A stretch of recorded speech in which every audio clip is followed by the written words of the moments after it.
దగ్గర నుండి నాకు చెప్పులు వారు కూడా అవసరం లేదు. భూమికి ఆకాశములకు సృష్టికర్త అయినటువంటి యెహోవా పేరట నేను చేయెత్తి ప్రమాణం చేస్తున్నా, నీ దగ్గర నుంచి నాకు ఏం అవసరం లేదు.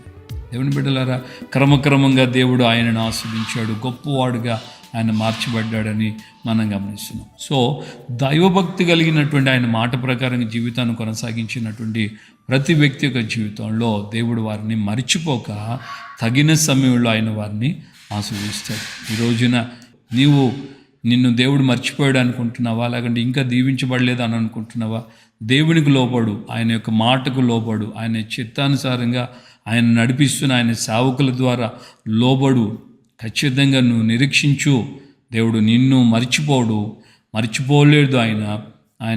నువ్వు ఆయన యొక్క అడుగుజాల్లో నడవటం ప్రారంభించావు కనుక నిన్నెన్నడూ ఆయన మర్చిపోడు.